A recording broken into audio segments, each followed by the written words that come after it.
Olá, sejam todos bem-vindos a mais um podcast Tendências Inspiradoras, uma realização do Instituto de Tecnologia e Pesquisa e sempre trazendo temas muito interessantes para você no universo da pesquisa e da tecnologia. E hoje com o tema creme hidratante para tratamento da pele seca. Se interessou? Então já fica aí, compartilha esse link, se inscreve no nosso canal no YouTube e no nosso Spotify.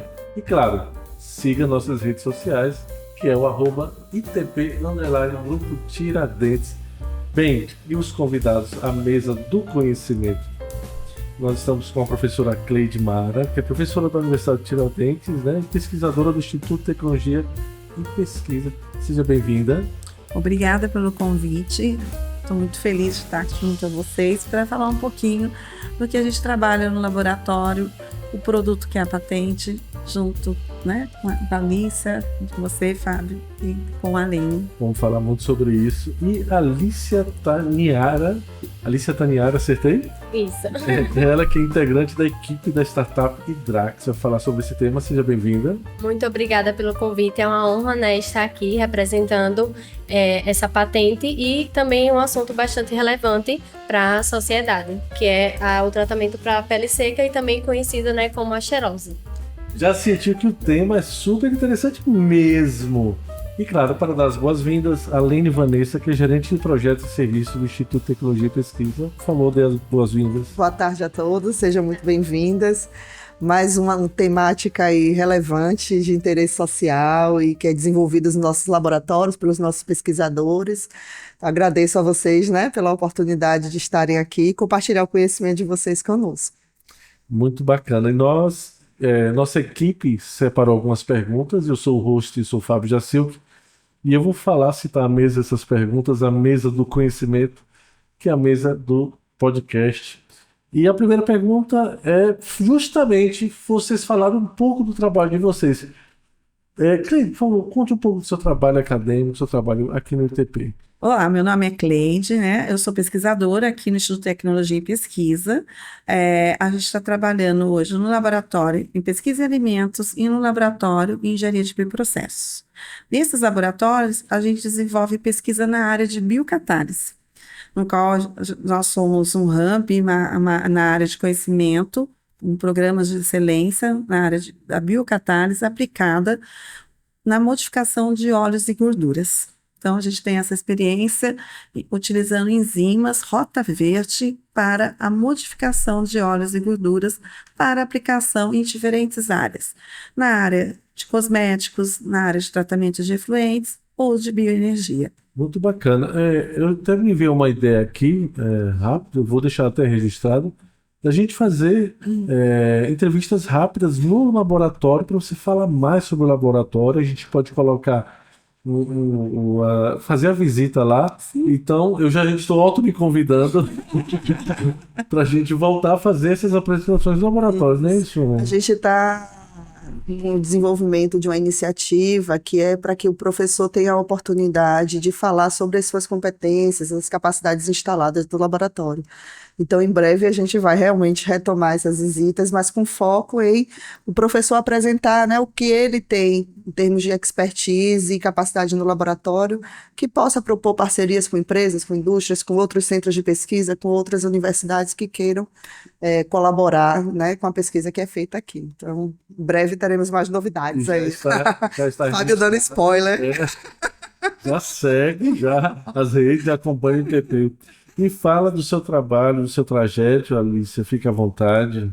Boa tarde, né? Me chamo Alicia, eu sou farmacêutica, egressa da Uninasal. Atualmente estou aqui na UNIT, né, no ITP, fazendo mestrado em biotecnologia industrial com foco, né, de desenvolver uma formulação farmacêutica, nesse caso, utilizando uma planta nativa da caatinga, e que, no momento, né, eu recebo uma bolsa de fomento da CAPES, a qual, né, é incentivo para que nós alunos, já enquanto alunos, consigam nos manter e também desenvolver muitas pesquisas em nossas áreas. Legal. Lembrando que é uma mesa de discussão, então vocês podem adicionar mais detalhes nas respostas. Eu vou jogar a pergunta à mesa aqui do conhecimento e fiquem à vontade. E a pergunta é: o que despertou interesse nessa temática? Quem poderia começar? Eu vou começar, então. Depois eu jogo para a Tá. Alicia, né? Essa temática, a gente sempre trabalha no desenvolvimento de ácidos graxos livres, pensando na área de alimentos. E quando a gente tem esses ácidos graxos livres, a gente pensa em ômega 6, ômega 9, que a gente sempre está vendo no dia a dia. Mas eles também podem ser adicionados na área de cosmetologia. E a gente tem uma parceria robusta num grupo com farmacêuticos. Então, nós temos a orientadora da Alicia, sou eu, engenheira química, com ênfase em bioprocessos, e a professora Patrícia Severino, farmacêutica, e outros parceiros farmacêuticos. E quando a gente tem uma aluna na área de farmácia, o que a gente pretende? Colocar uma linha de pesquisa que seja motivadora para esta aluna. E foi o mesmo que aconteceu nessa patente. A gente trabalhou com Silvia, que tinha um viés da área de engenharia química, que tinha interesse na área de aplicação na farmacologia. Então, a gente procurou uma rota verde com o óleo de coco, que a gente trabalha no Nordeste inteiro, a gente usa o óleo de coco para diferentes aplicações, e a gente fez uma reação, que agora eu vou falar um pouquinho técnico, uma reação de hidrólise para a produção de ácido graxo usando lipases imobilizadas num suporte biodegradável. Então, a gente estava pensando em fazer uma rota verde, tendo o reuso, a aplicação para obtenção desse ácido graxo, desse monoacilglicerol, para aplicação na área cosmética. Mas a gente precisava dos farmacêuticos para dar continuidade. Então, a gente teve a motivação nesse ponto de ir na área cosmética. Aí, a Alicia chega na parte da aplicação dos cremes. Conta pra gente como é, Alicia. Exatamente. E já aproveitando, né, a citação que a professora falou da área da farmácia, o intuito seria, no caso, explicar um pouco do que seria a xerose, né? No caso, é um tratamento para a pele seca. E segundo os estudos, a projeção para 2025 é que cerca de 32 milhões de pessoas em processo de envelhecimento, elas apresentem essa condição cutânea, em que a pele, né, ela apresenta um aspecto escamoso, um aspecto desidratado. E nesse caso, a aplicação, né, do óleo de coco seria essencial para tentar fazer uma reparação dessa condição clínica. Muito interessante. Eu queria só, professora, se a senhora pudesse explicar melhor quando a senhora fala de rota verde, está querendo dizer exatamente o que com essa informação, para que as pessoas possam, né, compreender mais. É verdade. A gente está trabalhando com óleo e água e utilizando enzimas, que são as lipases, no nosso caso, imobilizado num suporte biodegradável. Por exemplo, a gente pode imobilizar a enzima num suporte que cause impacto no meio ambiente. Neste caso, o suporte ele não causa impacto no meio ambiente. E quando a gente produz o ácido graxo livre e o glicerol, a gente vai ter produtos específicos. No caso das enzimas, elas não produzem subprodutos como a rota química de uma forma geral. Na rota enzimática, a gente pode usar enzimas que são específicas para a obtenção de alguns produtos. Nesse caso, são os monoacilgliceróis, os ácidos graxos e o glicerol. Então, todo o processo não se usa nenhum tipo de solvente, nenhum catalisador químico que precisa de alta temperatura, alta pressão. Então, a gente trabalha em condições normais de temperatura e pressão. Então, o processo pode colocar o uso, por exemplo, de micro-ondas se quiser acelerar a reação. Mas, se não, a gente não precisa ter nenhum método de intensificação da reação. Então, são processos que não se necessita de solventes que causam impacto ao meio ambiente. Por isso que a gente fala que é uma rota verde, uma rota sustentável. Excelente. Então, isso casa muito com o que se fala na atualidade, que se busca, que é a propagação de novas substâncias, de novos produtos que não causem impacto ambiental. Então, no caso de vocês, essa tecnologia ela já está conectada a essa necessidade, né, de ser um produto que é importante para o tratamento de uma de uma descamação de pele, de uma pele seca, e que, consequentemente, pela forma de produção, ele não gera, ou seja, na hora que a pessoa tomar banho, que isso vai cair no meio ambiente, ele não geraria nenhum tipo de impacto ambiental, não é isso? Exatamente. E puxando só essa vertente para a questão da Rota Verde, que a gente chama a atenção para a questão dos objetivos do desenvolvimento sustentável, né? A patente ela consegue atingir 4 dos objetivos que estão disponíveis, dentre eles o objetivo 9, 12, 15, que no caso é o desenvolvimento sustentável, a infraestrutura e a questão do meio ambiente, que ele não é agredido, porque no caso o óleo do coco, né, ele vai ser extraído da natureza, mas é extraído de maneira correta e por isso só reforça a questão da rota sustentável e da rota verde. Excelente. Eu sigo esse roteiro aqui, e mesmo que vocês já tenham falado alguns detalhes sobre o projeto, a gente dá ênfase, por exemplo, qual seria a inovação dessa tecnologia, justamente essa questão de você trabalhar na temperatura ambiente ou não? Não, é importante, né? Mas o mais importante é a gente ter a obtenção esse produto, que é o monassiglicerol, aplicado na formulação deste hidratante, que a gente chama como mesmo? Hidra-X. Hidra-X. E seria startup, seria Assim, a nossa startup, quando a gente apresentou Isso. o pitch, que é a venda dessa patente, né? A gente colocou como Hidra-X, como se fosse como a nossa startup de interesse, né? Exatamente. E nesse produto, então, é usar este monassiglicerol na formulação do creme. Mas concordo que a Rota Verde é um processo inovador e o uso desse monassiglicerol e esses ácidos graxos, né, dentro do creme também é uma etapa inovadora. Então, a gente tem inovadora o processo e o produto final. Isso é muito interessante. Ô Vanessa, só para a gente deixar a mesa já registrado, essas patentes que são desenvolvidas aqui no Instituto de Tecnologia, quem se interessar, existe, o ITP abre as portas para poder... Isso. Você poderia falar um pouquinho? Posso sim. Veja, o ITP tem diferentes áreas do conhecimento, né? Diferentes pesquisadores atuando em diferentes áreas do conhecimento. Isso gera, pela capacidade técnica e produtiva desses profissionais, isso gera um volume significativo de tecnologias desenvolvidas. Essas tecnologias, elas estão, algumas delas, limitadas à capacidade laboratorial, por uma questão que somos uma instituição de pesquisa.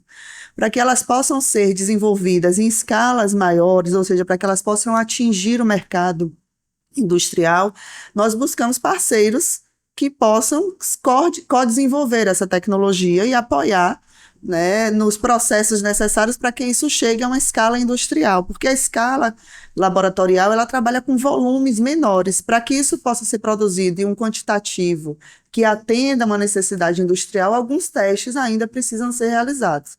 Então, todas essas patentes que a gente explica, que a gente apresenta no YouTube e nos podcasts, elas estão, algumas já estão em processo de discussão com empresas, outras estão à disposição para que os interessados possam nos procurar e saber mais informações. A gente tem uma agência aqui de inovação, que é a Agitec, que está à disposição e que é quem regula, organiza e acompanha todos esses processos. Então, pode procurar o nosso setor comercial e a própria Agitec, que a gente também vai disponibilizar um número na tela, que pode conversar com a Ila Natiele, que é a nossa assistente de inovação e a pessoa mais habilitada para tratar individualmente de cada patente dessa aí. Muito bacana, muito obrigado. Deixa eu aproveitar essa deixa, né? E a professora Cleide falou um pouco dessa coisa de startup, e aí eu queria saber de vocês, né? Porque como recentemente a academia tem sido provocada, né? Antes era só pesquisa, extensão e ensino, né? Recentemente entrou a inovação aí como uma responsabilidade também da academia e existe um processo de transição, né? Para que as pessoas estejam aptas e propensas a fazer isso acontecer de uma forma mais fluida, vamos dizer assim, né? E aí, a experiência de vocês nisso, né, com relação exatamente a essa tecnologia que vocês desenvolveram e falar um pouco assim desse processo, né, de como enxergar a tecnologia, a dificuldade do acadêmico conseguir pegar todo esse conteúdo, essa teoria técnica muito densa, né, e transformar ela em algo que seja comercialmente atrativo, que as empresas consigam entender, só para vocês relatarem um pouco dessa experiência, porque a gente tem falado disso corriqueiramente aqui no Instituto, eu acho que as pessoas que assistem têm um pouco de curiosidade, né, sobre isso. Bem, a gente está num novo momento da pesquisa no país. Então, a gente tem hoje alguns incentivos pensando na cooperação com a empresa e na cooperação para ter startups, né? Então, hoje mesmo eu faço parte do comitê científico do CNPq e recebi um convite para participar de avaliação de projetos de cooperação internacional com empresas. Então, a gente está passando um momento de modificação nacional e também de modificação para junto às empresas. Então, a startup, a gente até comenta que a gente fala que a gente não foi formado para ter a startup como pesquisador. Mas hoje está tendo uma nova geração mais aberta, né, à mídia, aberta à forma de trabalhar, e a gente sabe que a gente tem hoje, não estamos formando somente pesquisadores para o meio acadêmico. Os pesquisadores têm que ser também para inovação,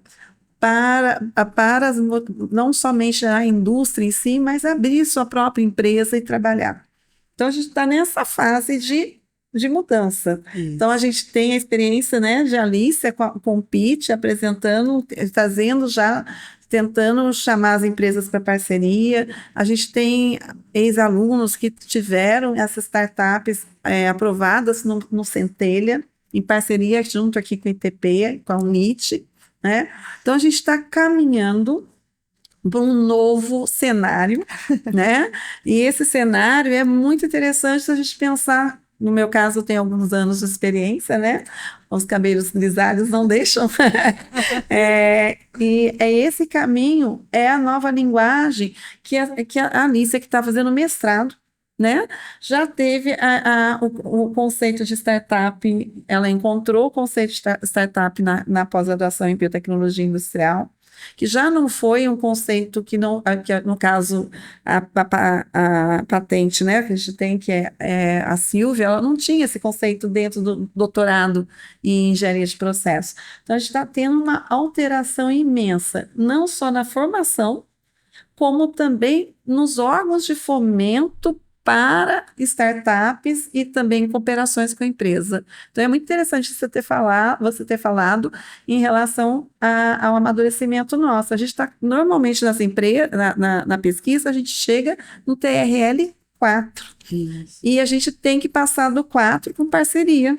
Ir para o 5, 6 e o 7. Então, se a gente não ter esse amadurecimento na academia, na formação, né, e o pesquisador também saber ter esse caminho que é muito novo para a gente, mas que a gente está tentando aprender e motivado a aprender também, porque a gente tem parcerias com a ILA, né, com outros profissionais junto contigo, né, Vanessa? A gente tem essas parcerias, então é um novo momento Brasil. Com certeza. E só atrelado ao que a professora Cleide falou, o ensino, ele não só forma mestres e doutores para o caminho da docência. Eu acho que essa questão de startup, de inovação, abre muitas portas. Eu digo, como farmacêutica, às vezes tem aquela temática de onde é que o farmacêutico pode atuar. O farmacêutico também pode fazer pesquisa, ele também pode sair daqui com o título de mestre, de doutor, mas também com a própria empresa, né? A preocupação de como é que os mestres e doutores eles vão se enquadrar no mercado de trabalho. Então, querendo ou não, a inovação ela já instiga isso, em que vamos sair daqui formados, né, com muito conhecimento, mas também proprietários de muitos produtos que podem chegar na parte, né, de comercialização, tendo em volta vários processos em que o ensino ele é essencial, porque a gente precisa saber da teoria, mas muito mais a prática. Hoje em dia a mídia está atingindo vários locais, a gente consegue atingir várias pessoas a partir das mídias sociais, e não seria diferente com o trabalho de inovação, de colocar um produto que vai impactar a vida social, né, de muitas pessoas, e principalmente quando a gente fala de aspectos visuais da pele, que é a questão da xerose, né, o impacto negativo que a pele descamosa da pessoa ela pode causar no ambiente de trabalho, no ambiente de estudo, né, então abre muitas portas. Tá? É isso que você falou, Alice, é extremamente importante, né? Porque eu acho que essa visão, né, da possibilidade de startups ou de spin-offs, ela surge como uma porta, né? É uma porta que se abre para que aquele aluno que tenha se interessado profundamente pela temática dele não fique restrito apenas, não vou falar restrito apenas, que fica parecendo que é uma coisa pequena, né? Que não é, mas que ele possa fazer uso desse trabalho como um processo de vida mesmo, né? E transformar, de repente, aquilo numa fonte de renda futura, no seu emprego, no seu trabalho, e essa coisa da gente poder promover o empreendedorismo como um projeto de vida, né? A educação empreendedora é a forma também que a academia tem de estar contribuindo com o ensino dentro da inovação, né? Ou seja, além de estar promovendo inovação com os seus projetos, a academia também está formando pessoas e se esforçando, né, para se apropriar dos conteúdos, para disponibilizar conteúdos interessantes, para que esses alunos estejam mais preparados para esta oportunidade também. Isso não quer dizer que todo mundo vai virar empreendedor, não, né? Existe espaço para todo mundo, mas para aquela pessoa que tem essas habilidades ou competências, ou que tem interesse em desenvolvê-las, existe essa oportunidade de, dentro do ambiente acadêmico, ela também poder se apropriar desses conceitos, desses conteúdos, e ir se formando à medida que vai se formando no mestrado, ou que se vai se formando no doutorado. Perfeito. E aí o tema se renova e tem essa força justamente quando se trata de inovação, de pesquisa, de transformações do próprio mercado e da educação em si. E a gente fica muito feliz e empolgado com tudo isso, porque tudo é em prol da sociedade. Certeza. Tudo em prol, né? São trabalhos humanos para seres humanos. Isso que é fantástico. E continuando sobre a patente, sobre o produto, eu vou reforçar com a pergunta: qual é a vantagem competitiva da tecnologia, para ficar mais claro ainda? Posso responder? Com certeza. Quem fez o pitch? Em comparativo com outros produtos que já existem, né, no mercado, que são comercializados tanto para o tratamento da xerose como para outras condições clínicas da pele, a gente verifica que os produtos eles são em várias etapas, ou seja, existe um produto para cada parte do corpo em que a pessoa está ali preocupado com aquela descamação, com aquela desidratação. E nesse caso da inovação do produto da patente, seria em uma aplicação apenas. Então, já reforça ao consumidor que ele teria apenas um produto com uma aplicação só, já reduzindo o tempo de estar passando em cada parte que estaria necessitando. Fora da questão a espalhabilidade, né, do produto que vem com inovação dentro da patente, em comparativo com outros. Porque muitos dos outros produtos que estão sendo comercializados têm produtos que podem agredir, né, a nossa pele, ao invés de causar o efeito benéfico que seria a hidratação. Sem contar que outros produtos que já são comercializados com óleo de coco, eles são com óleo de coco em si. O produto da patente, ele extrai o ácido láurico, que é um ácido majoritário dentro da composição do óleo de coco, e que esse ácido ele tem a propriedade anti-inflamatória, antioxidante, hidratante, e já então vem com essa pegada inovadora dentro do produto que vai ser comercializado em comparação com os que já existem. Eu vou só completar algo. Viu como é jovem? Jovem.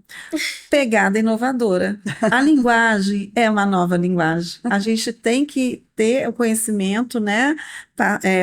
Ter o conhecimento passando para os demais, porque quando a gente vê um jovem colocando uma linguagem nova, que a gente não era usual, da gente fala, olha, a pegada, assim por diante, então a gente fica muito grata de ver a formação da Alicia contribuindo para um novo processo, um novo produto, que ela faz parte de todo essa construção de conhecimento e de venda, né, desse novo conhecimento, que a gente precisa ter esse novo profissional no mercado, né? E sabe o que é interessante? É porque minha área é comunicação, minha área é justamente cinema, mas o jeito que vocês falam, que ela fala, parece ser fácil. Não, é que a gente pega mesmo, acho que não é fácil, não. Deve ser um processo bem Quem faz é tudo fácil, para quem está fora, que vai entrar dificulta um pouco. muito complexo, tenho certeza disso. Deixa eu aproveitar, só para a gente reforçar duas coisas da sua fala, Alicia, que eu achei muito interessante. A primeira é essa oportunidade de você ter um produto único, né? Realmente, para nós como usuários, né? Eu como usuária de produto, né? É um produto para a mão, um produto para o rosto, um para a pele, um para a perna, sei lá, né? Então, isso dificulta de fato, né? A pessoa está tratando uma limitação com tanto material disponível ali, né? Se você puder, com certeza, utilizar uma única, né, uma única substância, um único produto para tratar diferentes áreas, eu considero que isso realmente é uma vantagem enorme. E outra coisa que eu acho que você, né, para a gente explorar um pouco mais, é porque às vezes as pessoas não entendem a complexidade dessa pele seca, né? E você trouxe uma coisa na fala que realmente, a depender da gravidade e do avanço desse problema, isso causa até questões sociais, né? Sim. Porque para quem está sofrendo, o problema é algo sério, mas como muitas vezes é visual, a pessoa deve sofrer algum certo preconceito, distanciamento, porque as pessoas não sabem se aquilo é contagioso, né? Ver uma pele ali descamando, não entende. Então, se você pudesse aprofundar um pouco mais nessa informação que você passou. Com certeza. A xerose, né, a condição clínica da pele, ela fica nesse estado de ressecamento, de descamação, não só por conta da idade, porque no início da minha fala eu falei assim, né, que as pessoas com 60 anos ou mais, então quer dizer que as pessoas mais jovens não vão ter essa condição? Não, pelo contrário. Isso depende de vários fatores. A nossa ingestão, a quantidade, né, da ingestão de água, os nossos hábitos alimentares e até o próprio hábito de cuidado com a pele. Porque, querendo ou não, a nossa pele ela precisa ser cuidada. E se não for cuidada, né, ter o tratamento adequado, vai trazer um certo constrangimento social.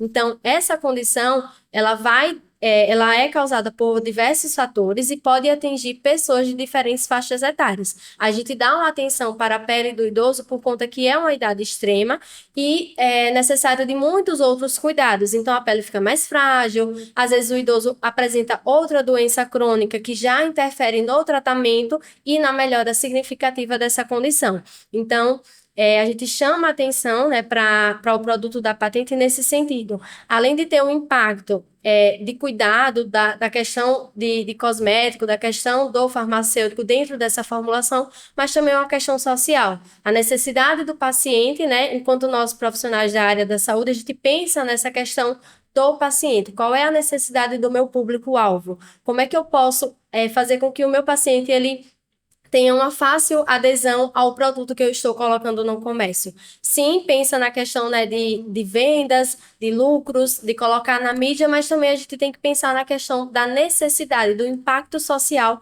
que a gente está causando com aquele produto que vai ser comercializado. Isso que você falou é tão relevante, aí vou falar como pessoa física, né, e possível usuária. Meu pai, por exemplo, ele é cardiopata, diabético, crônico e tem problemas seríssimos de ressecamento de pele e fragilidade de pele. E é uma luta achar um creme que realmente possa ajudar, porque a pele dele já está bastante fina. Eu estou aqui informando que há um público realmente que precisa desse produto no mercado, né, e que fará diferença certamente na vida de muitas pessoas. Então, para reforçar para os nossos parceiros aí, indústrias farmacêuticas, cosméticos, né, que nos procure, porque certamente existem pessoas aí na sociedade que precisam desse tipo de produto, além de socialmente importante, sustentável, né, que não causa poluição ambiental. Então, estamos aqui disponíveis, viu? E é justamente sobre essa questão de mercado, para a gente ressaltar qual é a visão de mercado da aplicação. Vocês fizeram uma análise? Eu acredito, tenho certeza que o que você diz aqui é fato. nessa mesa de 4 pessoas já tem um ali. É fato. Né? Mas vocês fizeram um estudo, uma pesquisa sobre isso? Pronto. Puxando, né, a deixa do que você comentou, a questão do mercado. Quem seria o público-alvo? Óbvio que vai ter, né, a parte dos idosos, mas em quais locais? Em casa, é na farmácia, é no hospital, e aí eu começo pelo ponto do hospital. Pessoas, elas ficam acamadas, e o atrito entre a pele da pessoa com o local, o colchão que ela está, o local que ela está ali, vai, querendo ou não, prejudicar a pele. Então, a comercialização já começaria em redes hospitalares, né? O cuidado que a gente tem que ter pela questão da adesão da pele do paciente ao local que ele está ali encontrado, né, internado. Fora que nas farmácias também teria uma procura, né, muito grande, principalmente do público da faixa etária mais extrema. Então, seria um local que poderia, sim, ser comercializado. E também chama a atenção da questão do home care. Muitos pacientes, eles são tratados em suas próprias casas, então não precisaria ir até a farmácia. O produto chegaria a essas instituições e que também não deixaria o paciente sem o tratamento adequado para aquela pele, né, que está sendo ali naquele momento necessitada de alguns cuidados. Isso. Além dessas necessidades, né, que são para tratamento de condições, né, crônicas, existe também o mercado estético, né, das pessoas que buscam uma pele mais bonita, mais apresentável, que tem toda a relevância também, né? Exatamente. E que aí, com certeza, o mercado é infinito. Mas é muito interessante a gente entender que a gente tem um público muito específico que necessita de cuidados, Com né? certeza. Como você comentou do seu pai, a gente sabe que existem pessoas que têm problemas de xerose no cotovelo, por exemplo. E a gente sabe de contaminação, né? Secundária, né? Secundária, infecções causadas devido por estar ressecado o cotovelo e algumas pessoas irem parar. É muito comum. É muito comum elas pararem mesmo na UTI em situações de morte. Porque, no caso, é porta de entrada para outros patógenos, né? Ou outras condições. E no caso das pessoas que têm doenças crônicas, né, de base, mais severo ainda, por exemplo, um paciente diabético, Exatamente. que já tem uma condição crônica que é complexa, né? No caso do meu pai, por exemplo, mais de 40 anos com diabetes, já complicou outras áreas, rim, coração. Então, qualquer lesão de pele, qualquer problema infeccioso vira algo que talvez para mim fosse muito simples. Isso. Para uma pessoa nessa condição, a chance de gravidade, inclusive de gerar um óbito, é elevada, né? E a gente fica muito feliz de pensar que é um produto natural, posso dizer. Exatamente. Muito legal. Então, porque a gente já está tendo um público que tem a sua imunidade mais baixa Exatamente. e está tendo um produto com menos estabilizantes, né? Menos agentes químicos, que podem ter, alguns sim, podem, mas já está minimizado perto do que está dentro dos que a gente já avaliou no Exatamente. mercado. Muito interessante. Nós já estamos no final do nosso podcast. Já É bom, acaba rápido, né? E nessa última rodada, as considerações finais. Gostaria que você, Alice, falasse suas considerações sobre esse tema e sobre esse convite do podcast. Bem, falar sobre esse tema é extremamente relevante, não só como a Vanessa falou, na minha família, né, eu também tenho muitos pacientes, né, que são meus pacientes, que precisam desse cuidado, e eu acho que a sociedade precisa ter essa visão. Não é só a parte estética e de venda, mas de cuidado com saúde, porque inovação gera impacto social, e quando a gente parte para a área da saúde, quando a gente atrela a inovação à área da saúde, é extremamente essencial. A sociedade todo dia espera por algo novo dentro da área da saúde. Então, vim aqui como farmacêutica e mestranda do Programa de Biotecnologia Industrial falar um pouco sobre esse tema. Esse tema vai ser de grande relevância, tanto para a vida pessoal e principalmente para o caminho que eu estou percorrendo aqui, né, como pesquisadora, e que acredito que bons frutos serão colhidos desse debate, né, dessa explanação. Acredito que a sociedade teve muito ao que esclarecer, né, com a discussão, com as considerações que a gente colocou aqui em mesa hoje. Muito obrigado, professora. Eu fico muito satisfeita também de ter uma divulgação científica, né? Porque a gente está no laboratório, a gente produz ciência, tem processo, tem o produto, mas a gente precisa chamar os empreendedores, né, para poder trazer um produto que tem uma relevância, né, de interesse, principalmente na área de 60 a mais, que logo estaremos lá também, temos que nos cuidar, né? Então, dentro da divulgação científica, a gente agradece muito, Fábio e Vanessa, porque se a gente não tivesse esse momento de fala, a gente não conseguiria, às vezes, expor o que a gente tem de geração de conhecimento, de produto, de processo dentro do ITP, dentro da UNIT. Muito obrigada a todos e obrigada, Lícia, pela parceria. Eu que agradeço. Obrigado, Vanessa. Eu queria fazer um convite, uma provocação, né? A academia, ela é sempre muito cobrada por inovar, e eu confesso que quando eu sou baiana, né, e quando vim para aqui, para Aracaju, e vim trabalhar no ITP, eu fiquei positivamente surpreendida como as pesquisas que aqui eram feitas pelos nossos pesquisadores, elas já tinham essa preocupação, né, de fazer uma pesquisa voltada para uma necessidade social, para atendimento de uma demanda. Então, isso é feito. O que a gente está precisando é que a indústria, que as empresas, elas comecem também, né, a nos procurar e a buscar esse co-desenvolvimento e essa parceria, porque há tecnologias interessantes, existe um mercado consumidor interessado, uma sociedade que precisa, mas que a gente sozinho não consegue colocar no mercado. Então, eu gostaria aqui de fazer um convite, uma provocação, né, para as indústrias. Você que conhece alguém da indústria, compartilhe esse podcast e os outros, né, para que isso chegue até esses locais e eles possam perceber que há trabalhos, há produtos, não só aqui no Instituto, como em outras universidades no país, com certeza com um viés social, um viés de atendimento e de resolução de problemas significativo. Agradeço também a professora Cleide e a Alícia por aceitar esse desafio de estar aqui em frente às câmeras, né? Normalmente a nossa área de atuação não é muito de frente para as câmeras, mas é importante, como a professora Cleide falou, estarmos aqui fazendo divulgação e apresentando o potencial, né, que o Instituto tem, que os alunos e os pesquisadores que aqui estão também têm. Muito obrigado. E eu reforço, né, que o Instituto de Tecnologia e Pesquisa, através do diretor-presidente Paulo Guirado e toda a equipe, sempre tiveram essa preocupação em divulgar ações, pesquisas ao máximo. E nós já passamos de mais de 20, 30 podcasts já com temáticas diferentes. Você pode acessar todo esse conteúdo gratuito e descobrir esse universo, e vamos fazer muito mais para divulgar essas ações. Então, agradecer todos para fechamento desse podcast e dizer que você pode seguir no YouTube, no Spotify, nossas redes sociais, e até o próximo podcast.